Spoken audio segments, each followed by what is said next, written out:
Blue Ocean Strategy: How to Create Uncontested Market Space and Make the Competition Irrelevant. Book by Renee Mauborn and W. Chan Kim. Introduction. Blue ocean एक effective marketing strategy है जिसे खास तरह से design किया गया है और इसे फॉलो करने से सक्सेस मिलने की गारंटी होती है। ये आज के मॉडर्न मार्केट में बहुत मददगार साबित होगी, खासकर जहां इतना ज़बरदस्त कंपटीशन है। इस बुक में आप ब्लू ओशन स्ट्रैटेजी बनाने के 4 प्रिंसिपल्स के बारे में जानेंगे। आप ऐसे टूल्स और फ्रेमवर्क के बारे में सीखेंगे जिनका इस्तेमाल कर आप मार्केट को जज करने के बाद अपना अगला स्टेप डिसाइड कर सकते हैं। चाहे आप माने या ना माने, लेकिन ग्रोथ और प्रॉफिट के लिए मार्केट में अनलिमिटेड मौके मौजूद हैं। एक तरीका है जिससे आप हर कंपटीशन को बेअसर कर सकते हैं। अगर आप किसी बिजनेस में नए भी हैं तो भी आप एक कमाल का और बेहद सक्सेसफुल प्रोडक्ट बना सकते हैं और नंबर 1 बन सकते हैं। आपको बस एक ब्लू ओशन की ज़रूरत होगी। तो आइए बिना देर किए इसके बारे में जानते हैं। Creating blue ocean. Red ocean traditional marketing के बारे में बताता है। यहाँ हर कंपनी एक दूसरे को बीट करने की कोशिश करती है। वो कम दाम, बेहतर प्रोडक्ट फीचर और अट्रैक्टिव मार्केटिंग की मदद से एक दूसरे से मुकाबला करते हैं। हर कंपनी मार्केट का एक बड़ा हिस्सा और ज़्यादा से ज़्यादा कस्टमर्स को अपनी ओर अट्रैक्ट करने की कोशिश में लगी रहती है। तो इससे होता यह है कि मार्केट में बहुत ज़्यादा भीड़ हो जाती है और ग्रोथ और प्रॉफिट की अपॉर्चुनिटी कम होती चली जाती है। कंपटीशन को बीट करने की कोशिश में कई कंपनी वो प्रोडक्ट बनाने लगती हैं जो पहले से ही मार्केट में मौजूद हैं और जिनसे कस्टमर्स ऊब चुके हैं। यहाँ एक दूसरे से आगे निकलने की इतनी होड़ लगी हुई है कि इसे रेड ओशन कहा जाता है। अब ब्लू ओशन एक बिल्कुल नई तरह की मार्केटिंग है। ये वो स्ट्रैटेजी है जिसे ज़्यादा लोगों ने आजमाया नहीं है। इसमें भरपूर ग्रोथ और प्रॉफिट की अपॉर्चुनिटी मौजूद है। अगर कोई कंपनी ब्लू ओशन क्रिएट करती है तो वहाँ कोई कंपटीशन नहीं होगा और प्रोडक्ट की डिमांड की कोई लिमिट नहीं होगी। कंपटीशन से जीतने का एक ही तरीका है कि हमें ट्राई करना बंद करना होगा। ब्लू ओशन इसी लॉजिक पर काम करता है। इसके लिए कंपनी को ज़रूरत है कि वो एक बिल्कुल नया ऑफर क्रिएट करे जिसकी लोगों को सच में ज़रूरत है और जिसे वो लंबे समय से खोज रहे हैं। ब्लू ओशन का एक बेहतरीन एग्जाम्पल है सर्क डू सोलेल। एक समय था जब सर्कस इंडस्ट्री दिन ब दिन छोटी होती जा रही थी। बार्नम एंड बार्ले और रिंगलिंग ब्रस जैसे मशहूर नाम अब अतीत की बात हो गए थे। उनका टारगेट मार्केट बच्चे थे। यही कारण थे कि उनका मेन अट्रैक्शन जानवर हुआ करते थे। लेकिन आजकल के बच्चे सर्कस दिखना नहीं बल्कि ऑनलाइन गेम्स खेलना पसंद करते हैं। इसलिए सर्क डू सोलेल ने बड़ों और कॉर्पोरेट क्लाइंट्स की पसंद और ज़रूरत के हिसाब से एक नया मार्केट स्पेस बनाया। ये सर्कस के कॉन्सेप्ट को बदलाव के साथ सामने लेकर आए। जहां बाकी सर्कस ज्यादा मजाकिया और फेमस जोकर को शो में लाकर मुकाबला कर रहे थे, वहीं सर्क डू सोलेल को इन सब की परवाह नहीं थी। उन्होंने बिल्कुल यूनिक और फ्रेश कॉन्सेप्ट से शो को रीडिज़ाइन किया। उन्होंने सर्कस और थिएटर को एक दूसरे से जोड़कर अपना शो प्रेजेंट किया। इसमें सर्कस का मज़ा और एडवेंचर भी था और थिएटर का आर्ट भी। उनके हर शो का एक थीम या कहानी होती थी। इसके साथ ही उनका ओरिजिनल म्यूजिक कॉम्पोजिशन उनके एक्ट की लाइटिंग और परफॉर्मेंस में 4 चांद लगा देता था।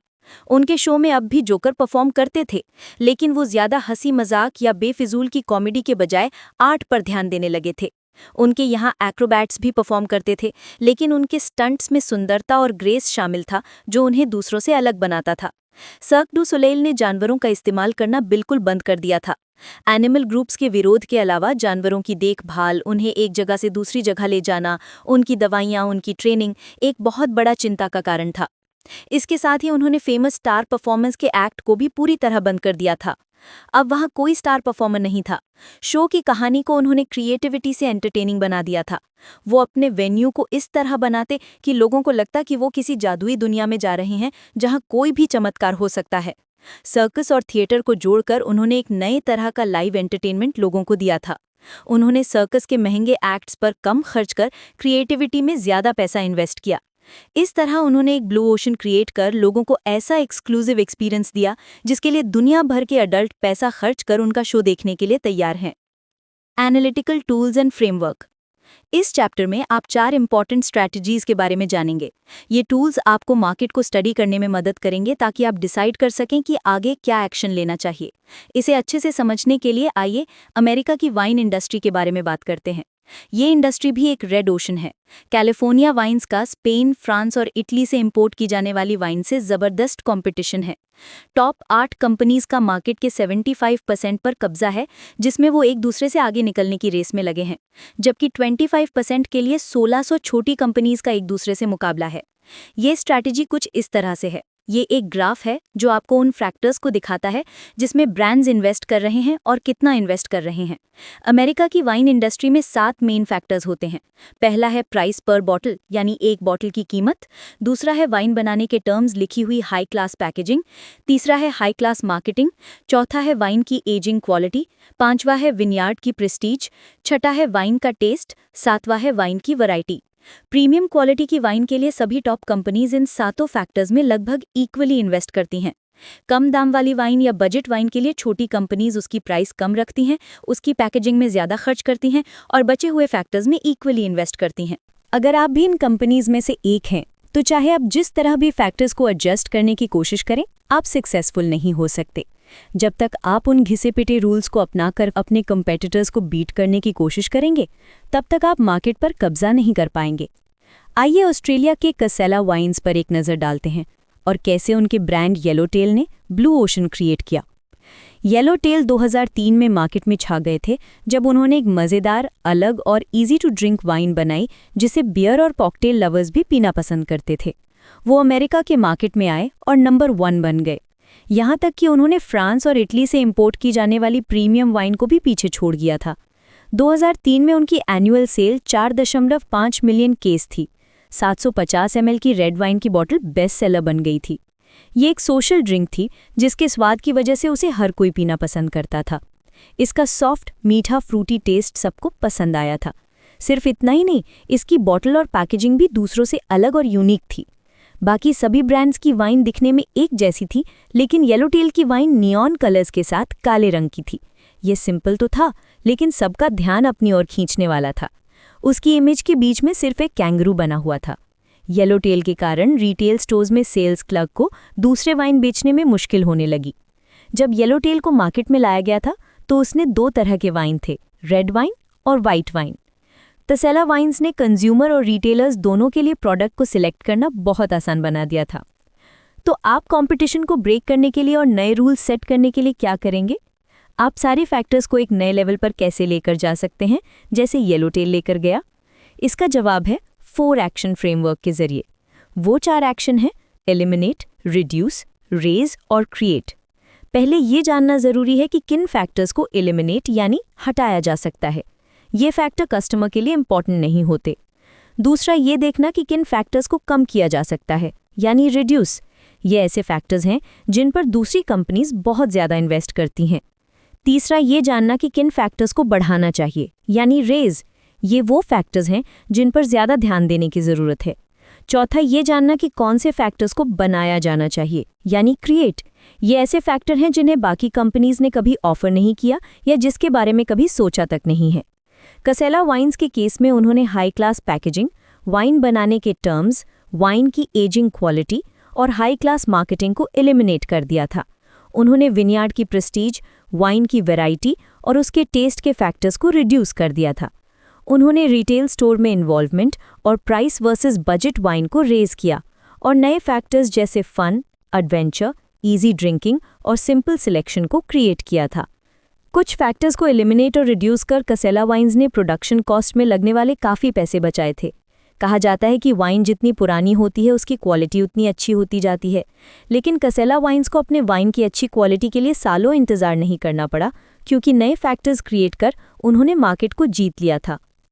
येलोटेल ने अपने बेहतरीन, मज़ेदार, फ्रेश और टेस्टी वाइन के द्वारा नॉन ड्रिंकर्स को भी उनकी वाइन पीने पर मजबूर कर दिया था।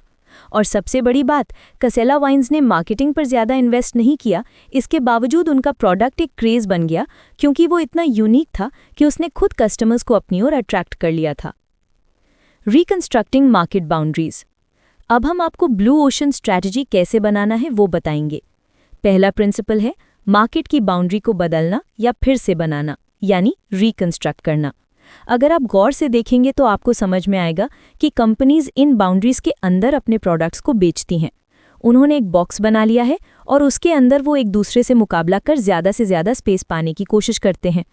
ज़्यादातर कंपनीज रेड ओशन में फंस गई हैं क्योंकि वो सभी एक ही स्ट्रैटेजी का इस्तेमाल करते हैं। ये गलती आपको नहीं करनी है। एक इंडस्ट्री के अंदर खुद को सीमित न करें। पहले से ही अपनाए हुए स्ट्रेटेजिक ग्रुप्स पर फोकस ना करें। एग्जाम्पल जैसे कार में लग्जरी, फैमिली या इकोनॉमी जैसे ग्रुप्स होते हैं। कस्टमर्स को उनके खरीदने के पैटर्न के हिसाब से अलग अलग ग्रुप्स में डिवाइड किया गया है, इसलिए सिर्फ एक बायर ग्रुप पर फोकस ना करें, जैसे परचेजर, यूजर या इन्फ्लुएंसर। ब्लू ओशन इन सब के माध्यम से आसानी से सक्सेस हासिल कर सकता है।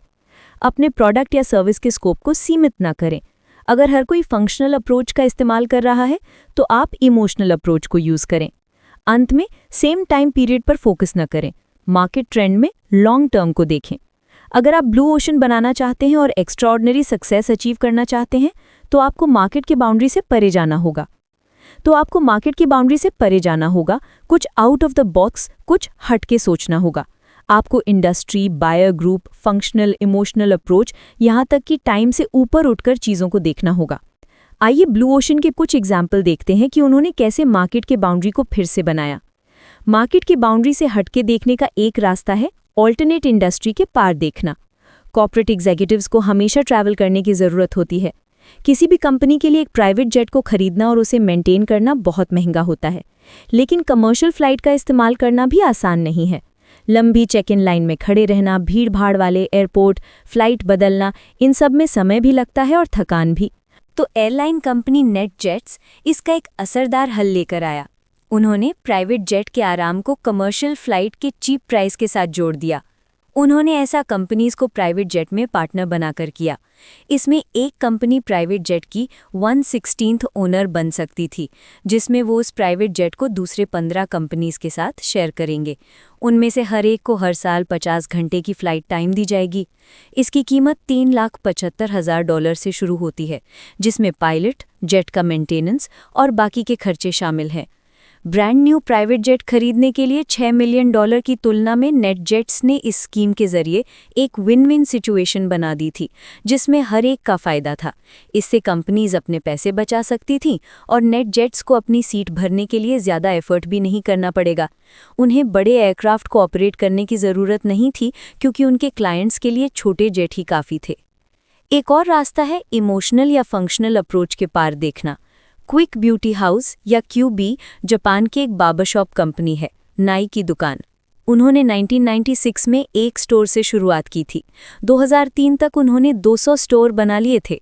उनकी सक्सेस का राज था इमोशनल से फंक्शनल अप्रोच की तरफ बदलाव करना। क्यूबी से पहले जापानी आदमियों को बाल कटवाने में 1 घंटे का समय लगता था। लेकिन ऐसा क्यों? क्योंकि हर कस्टमर को कंधे का मसाज, 1 कप चाय, शैम्पू और ब्लो ड्राई सब दिया जाता था। बाल कटवाना भी एक लंबा चौड़ा काम था, इसलिए दुकान के बाहर कस्टमर्स की लंबी लाइन इंतजार करती थी। फिर क्यूबी ने एक नया स्टैंडर्ड सेट किया। उन्होंने गौर किया कि ज़्यादातर कस्टमर्स काम पर जाने वाले प्रोफेशनल थे। ये लोग सिर्फ बाल कटवाने के लिए 1 घंटा बर्बाद नहीं कर सकते थे। इसलिए क्यूबी ने इमोशनल सर्विस को छोड़कर सिर्फ बाल काटने के फंक्शनल सर्विस पे फोकस किया। उन्होंने चाय का कप या कंधे का मसाज नहीं, सिर्फ बाल काटने की सर्विस ऑफर की, और वो अपना काम बखूबी करते थे। वो शैम्पू या ब्लो ड्राई का इस्तेमाल नहीं करते थे। इसके साथ ही वो एक ओवरहेड नली का इस्तेमाल कर, जो वैक्यूम क्लीनिंग का काम कर ज़्यादा बालों को साफ कर देता था। ये टेक्निक सिंपल और फास्ट थी और कस्टमर सिर्फ 10 मिनट में बाल कटवाकर अपने काम पर जा सकता था। क्योंकि क्यूबी ने कई फैक्टर्स को एलिमिनेट कर दिया था, वो सस्ती सर्विस ऑफर करते थे। क्यूबी में हेयर कट की कीमत $9 थी, जबकि दूसरे इसी सर्विस के $27 से $45 चार्ज करते थे। इसके अलावा क्यूबी 1 घंटे में ज़्यादा कस्टमर्स को सर्विस दे पाता था, जिस वजह से उनकी सेल उनके कंपेटिटर से 50% ज़्यादा थी। अब बायर ग्रुप से परे देखने की बात करते हैं। 1985 से पहले डायबिटीज़ पेशेंट्स के लिए इंसुलिन सिर्फ डॉक्टर्स को बेचा जाता था। पेशेंट्स को घर पर खुद इसे इंजेक्ट करना मुश्किल लगता था, इसलिए डॉक्टर ही इसके शॉट्स पेशेंट्स को लगाते थे। इसलिए फार्मास्यूटिकल इंडस्ट्री के टारगेट ग्रुप डॉक्टर्स थे। लेकिन डेनमार्क की एक बायोटेक कंपनी नोवो नॉर्डिस्क ने ब्लू ओशन बनाकर इस इंडस्ट्री का नक्शा ही बदल दिया। उन्होंने 1985 में मार्केट में नोवो पेन इंट्रोड्यूस किया। वो सबसे पहला यूज़र फ्रेंडली इंसुलिन शॉट था। नोवो पेन दिखने में एक सिंपल पेन जैसा है, बस उसके अंदर इंक की जगह इंसुलिन होता था। उसके एक और सुई लगी होती और पेशेंट बस एक बटन दबाकर आराम से घर पर हर दिन इंसुलिन का शॉट ले सकता था। एक पेन 1 हफ्ते चलता था। यहाँ तक कि जो पेशेंट्स देख नहीं सकते थे, वो भी इसकी सिंपल टेक्निक की वजह से बड़ी आसानी से इसे यूज़ कर सकते थे। नोवो नॉर्डिस्क ने आउट ऑफ द बॉक्स सोचा और डॉक्टर्स, जिन्हें आप इन्फ्लुएंसर कह सकते हैं, उनके बजाय यूज़र यानी पेशेंट्स पर फोकस किया। इसे खरीदने का सबसे बड़ा फ़ायदा ये था कि पेशेंट्स को शॉट्स के लिए डॉक्टर के पास जाने की ज़रूरत नहीं थी, जिस वजह से नोवो नॉर्डिस्क का मार्केट शेयर यूरोप में 60% और जापान में 80% हो गया था। Focusing on the big picture, not the numbers, ये ब्लू ओशन को बनाने का दूसरा प्रिंसिपल है। इसका मकसद होता है दूर की सोचकर एक स्ट्रेटेजिक प्लान बनाना और नंबर पर ध्यान न देना। कंपनी के एग्जीक्यूटिव और एम्प्लॉयज़ अक्सर बड़े बड़े नंबर के रिपोर्ट में खो जाते हैं और अंत में रेड ओशन का हिस्सा बनकर रह जाते हैं। अगर आप किसी कंपनी को उनका स्ट्रेटेजिक प्लान कुछ स्लाइड्स में समझाने के लिए कहेंगे तो वो ऐसा नहीं कर पाएंगे। वो ना तो गोल के बारे में साफ साफ बता पाएंगे और ना ही ये बता पाएंगे कि कंपटीशन को कैसे ख़त्म करना है। एग्जाम्पल के लिए किसी एयरलाइन का केटरिंग मैनेजर एयरलाइन की सर्विस में सिर्फ खाने पीने की ही तुलना कर सकता है, क्योंकि वो जानता है कि उसके कंपेटिटर्स अपने कस्टमर्स को खाने में क्या ऑफर करते हैं और उनकी एयरलाइन की केटरिंग उनसे किस तरह अलग है। लेकिन प्रॉब्लम यह है कि कस्टमर पूरे पैकेज के बेसिस पर या कंप्लीट एक्सपीरियंस के बेसिस पर एयरलाइंस को कंपेयर करते हैं, सिर्फ खाने के बेसिस पर नहीं। केटरिंग मैनेजर सिर्फ खाने के डिपार्टमेंट के बारे में सोचता है, जिससे कस्टमर को कोई लेना देना नहीं है। या एक CIO उर्फ चीफ इन्फॉर्मेशन ऑफिसर के बारे में सोचिए, जो कंपनी के सॉफ्टवेयर की डेटा निकालने की कैपेसिटी पर गर्व महसूस करता है, लेकिन उन्हें यह एहसास नहीं होता कि कस्टमर को सिर्फ स्पीड और यूज़र फ्रेंडली सॉफ्टवेयर से मतलब होता है। उन्हें डेटा निकालने की कैपेसिटी जानने में इतनी दिलचस्पी नहीं होती। आप इन गलतियों को ना दोहराएं, इसलिए ऐसे 4 स्टेप्स बताए गए हैं जिन्हें फॉलो करके आप अपनी कंपनी के लिए ये स्ट्रैटेजी बना सकते हैं। इसका पहला स्टेप है विजुअल अवेकनिंग। इसके लिए एक स्ट्रैटेजी कैनवस बनाएं और देखें कि आपको किन फैक्टर्स को बदलने की ज़रूरत है। दूसरा स्टेप है विजुअल एक्सप्लोरेशन। इसमें आपको फील्ड में जाके देखना होगा कि आप मार्केट की बाउंड्री को कैसे तोड़ सकते हैं। इसके लिए 4 एक्शंस का फ्रेमवर्क बनाएं। उसके बाद डिसाइड करें कि आपको किन फैक्टर्स को एलिमिनेट, रिड्यूस, रेज और क्रिएट करना है। थर्ड स्टेप है विजुअल स्ट्रैटेजी फेयर। आपने फील्ड में जो देखा और ऑब्जर्व किया, उसके बेसिस कर कैनवस पर अपनी नई स्ट्रैटेजी बनाएं। अपनी नई स्ट्रैटेजी के बारे में कस्टमर्स और नॉन कस्टमर्स से फीडबैक लें। उनके फीडबैक का इस्तेमाल अपनी स्ट्रैटेजी को और बेहतर बनाने के लिए करें। फोर्थ स्टेप है विजुअल कम्युनिकेशन। अपने पुराने और नई स्ट्रैटेजी को अलग अलग पेज पर प्रिंट करें। उसके बाद अपनी पूरी टीम को इसकी कॉपी दें। अब सिर्फ उन प्रोजेक्ट्स को करने का एम रखें जो आपकी नई स्ट्रैटेजी के मुताबिक हो। हमने पिछले चैप्टर में देखा था कि स्ट्रैटेजी कैनवस उन फैक्टर्स को दिखाता है जिसमें कंपनी इन्वेस्ट करती है और कितना इन्वेस्ट करती है। अगर आप येलो टेल और प्रीमियम वाइन्स के स्ट्रैटेजी कैनवस को देखेंगे तो जाहिर सी बात है कि येलो टेल का ग्राफ उनसे काफ़ी अलग होगा। अगर आप विजुअलाइजिंग स्ट्रैटेजी के 4 स्टेप्स को फॉलो करेंगे तो आप बड़े बड़े नंबर्स में खोएंगे नहीं और पूरी टीम साथ मिलकर ब्लू ओशन बनाने के लिए काम कर पाएगी। एग्जीक्यूटिव और एम्प्लॉय दोनों को क्लियरली पता होगा कि किन फैक्टर्स को एलिमिनेट करना है और किसे क्रिएट करना है। फोर्ड मॉडल टी ने मार्केट में कदम रखकर एक ही बार में सारी प्रॉब्लम्स को हटा दिया था। ये आम लोगों की कार बन गई थी। इसका बस एक कलर ब्लैक ही मार्केट में उतारा गया था। इसका एक स्टैंडर्ड डिज़ाइन था जिसे अपनी पसंद से बदला नहीं जा सकता था। ये एक भरोसेमंद और टिकाऊ कार थी। इसे आसानी से डेली यूज़ के लिए इस्तेमाल किया जा सकता था। चाहे बारिश हो या बर्फ़ गिरे, ये आसानी से ऊबड़-खाबड़ रास्तों पर भी चल सकती थी। इसे ठीक करना बड़ा आसान था और लोग बड़ी जल्दी इसे चलाना सीख सकते थे। इस कार की प्राइस लग्जरी कार की तुलना में काफ़ी कम थी। ऐसा इसलिए था क्योंकि फोर्ड ने इस कार की कीमत की तुलना घोड़ों से चलने वाली गाड़ियों से की थी, जो उस वक्त ज़्यादातर लोग इस्तेमाल करते थे। फोर्ड उन नॉन कस्टमर्स को कस्टमर्स में बदलना चाहते थे जो कार नहीं खरीदते थे, इसलिए उन्होंने इसकी कीमत कम से कम रखने की कोशिश की। अपनी प्रोडक्शन कॉस्ट को कम करने की वजह से वो इसके प्राइस को कम कर पाए। मॉडल टी को कार एक्सपर्ट से नहीं बनवाया गया था। फोर्ड ने असेंबली लाइन में एक लीडर की भूमिका निभाई और एक्सपर्ट्स की जगह ऑर्डिनरी फैक्ट्री वर्कर्स को काम पर रखा।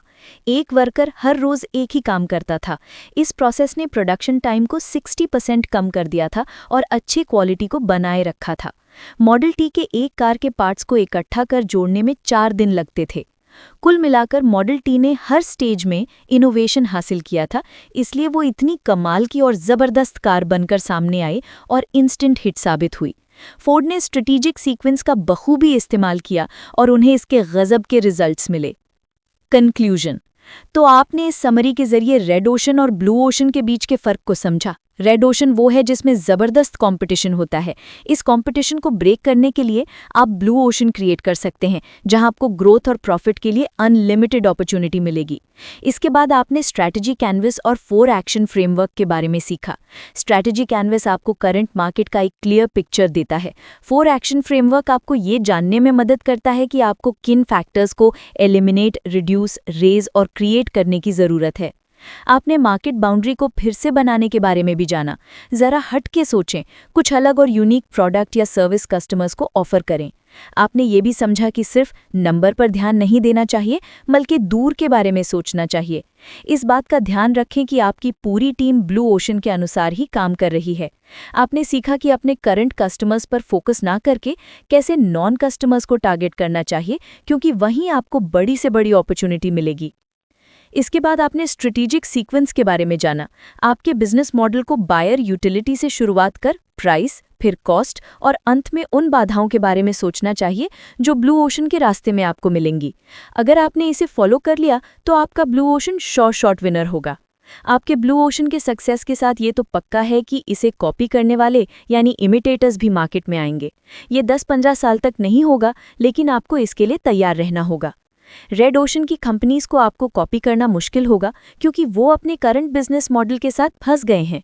एक बार जब इमिटेटर्स मार्केट में आ गए, तब आपको अपने स्ट्रैटेजी कैनवस को मॉनिटर करना होगा, क्योंकि आपको भी पता नहीं चलेगा कि कब कंपटीशन शुरू हो गया और शायद आपका मार्केट भी रेड ओशन बनने जा रहा है।